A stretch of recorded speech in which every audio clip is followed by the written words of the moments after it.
The M14 rifle, 7.62 millimeter, is a lightweight shoulder weapon. It is somewhat similar to the M1 rifle in functioning and appearance, but with additional characteristics of other small arms.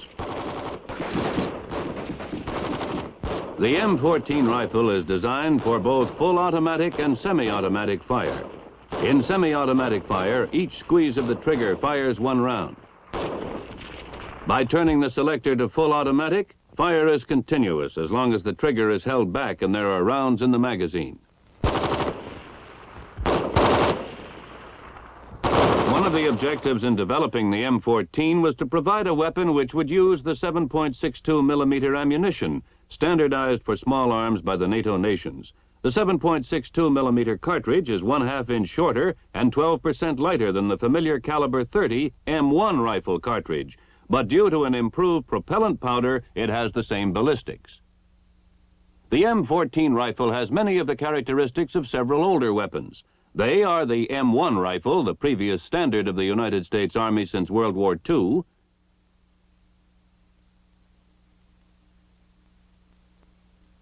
the Browning automatic rifle, the carbine, and the submachine gun M3A1. The M14 rifle will, in time, replace these 4 weapons. The adoption of the M14, one basic weapon, greatly reduces logistical problems. Moreover, it reduces time for training the user and small arms maintenance personnel. The new weapon has a 20-round magazine which is quickly and easily replaced. Before removing an empty magazine, the safety is placed on safe. The empty magazine is removed and a loaded magazine is snapped into place so that it is engaged by the rear of the operating rod spring guide and the magazine latch. Now allow the operating rod spring to force the operating rod forward, carrying the bolt with it, to chamber the first round and lock the bolt. The rifle is now cocked and ready to fire when the safety is off.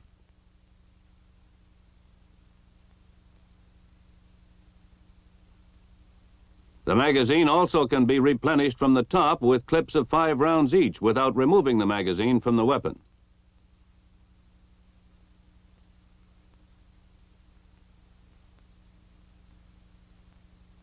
To speed up the loading operation for continued firing, the bolt is held to the rear automatically for reloading after the last round in the magazine is fired. This is accomplished by the upward pressure of the magazine follower, forcing the bolt lock into position in front of the bolt. This holds the bolt to the rear while the change of magazine takes place. By pulling slightly to the rear on the operating rod, the rifleman allows the bolt lock spring to expand, pivoting the bolt lock out from in front of the bolt. This also releases the operating rod.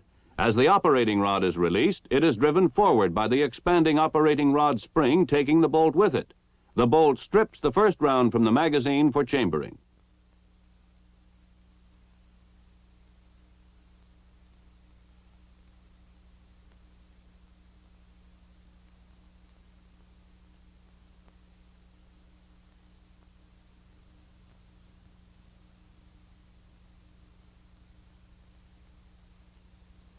Another feature of the M14 is its flash suppressor.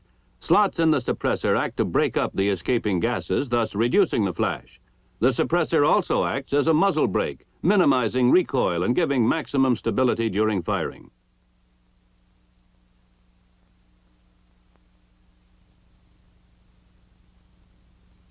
This is the way the flash suppressor works. Gas strikes the wide bottom rib of the flash suppressor and exerts downward pressure to keep the rifle stable during firing. Of course, gas escapes in all other directions too.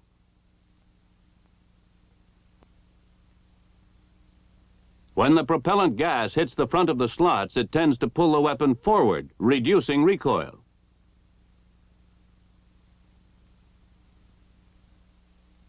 By disassembling or field stripping the weapon, you will become familiar with the parts.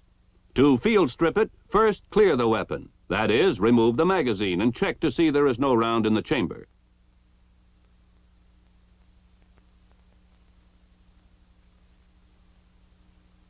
Put the safety in the safe position. Turn the rifle upside down with the muzzle pointing to your left. To remove the firing mechanism, grasp the rear of the trigger guard and pull to your right and pry upward. Then swing up the trigger guard and lift out the firing mechanism. Separate the stock from the receiver by placing your left hand on the gas cylinder and lifting upward on the butt of the stock.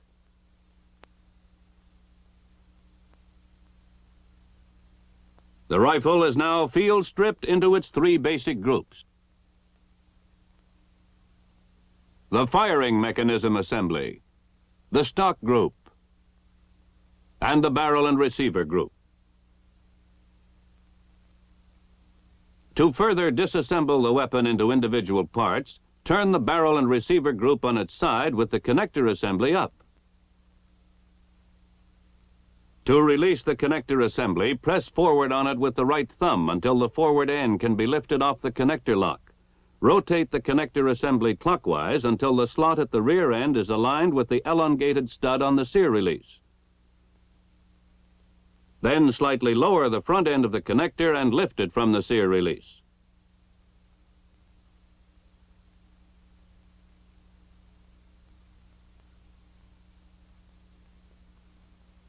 To remove the operating rod spring and spring guide, pull forward on the operating rod spring, relieving pressure on the connector lock. Pull the lock outward.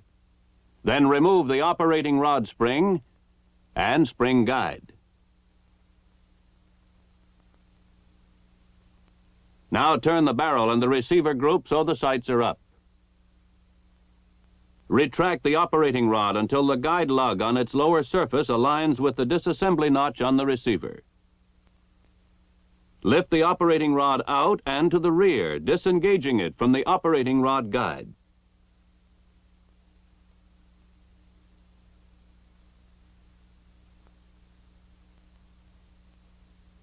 Then, to remove the bolt group, grasp it by the roller, and while sliding it forward, lift it upward and outward to the right front with a slight rotating motion.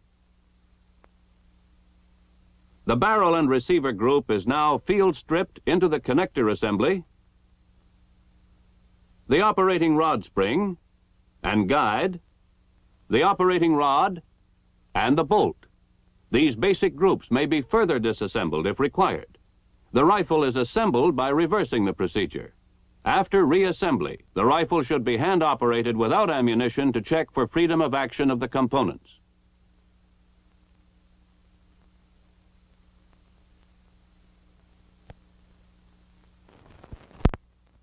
The M14 is gas-operated. That is, some of the gas formed by the firing of the cartridge is bled to the gas cylinder.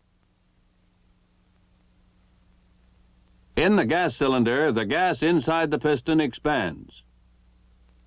The piston drives the operating rod to the rear,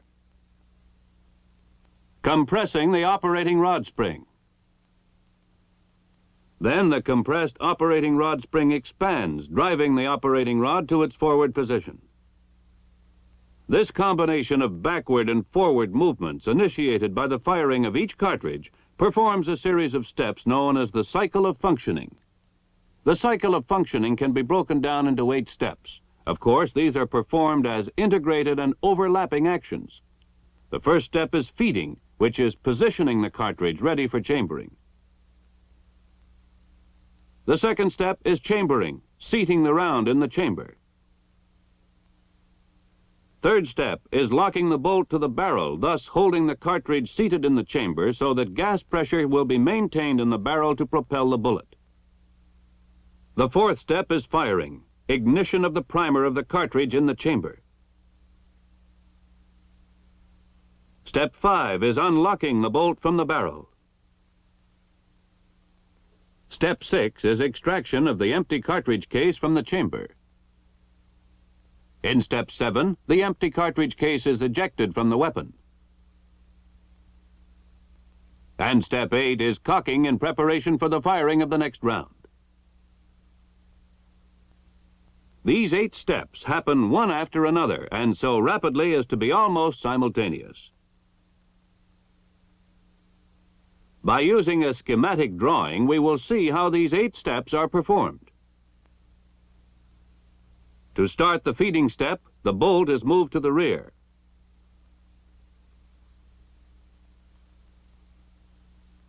A cartridge from the magazine is fed into position for chambering by the spring-loaded follower in the bottom of the magazine. On the forward movement of the bolt, the hammer is cocked and a cartridge is stripped from the magazine. The cartridge is chambered. The bolt is locked. The rifle is now cocked and ready to be fired when the safety is off. By pressing the trigger, the hammer is released, firing the cartridge.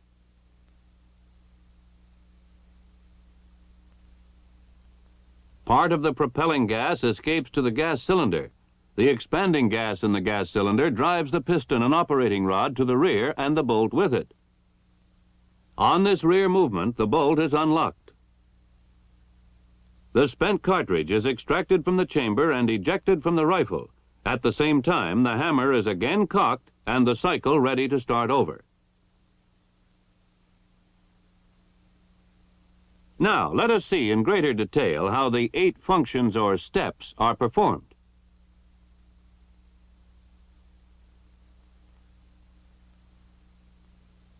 When we move the bolt to the rear, by hand initially, the bolt clears the top cartridge in the magazine.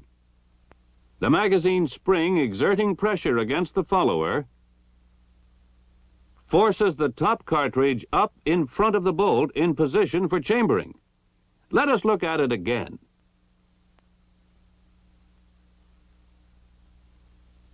When the bolt is moved to the rear, the bolt rotates. Rotation of the bolt during unlocking cams the hammer slightly rearward. It also moves the firing pin rearward as the firing pin tang contacts the camming surface on the bridge of the receiver.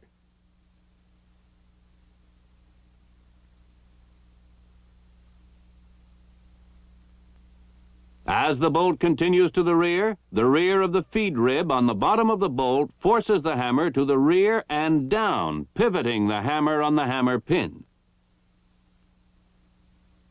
The bolt continues rearward, riding over the hammer.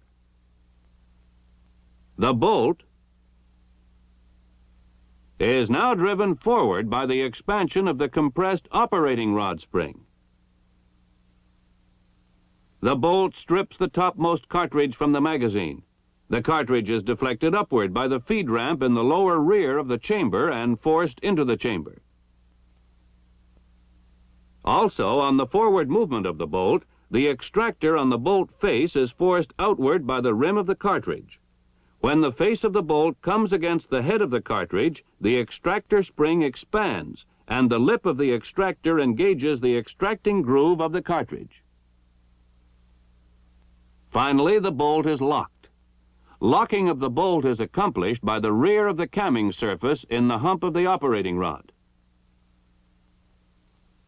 The camming surface contacts the anti-friction roller on the locking lug and rotates the bolt clockwise.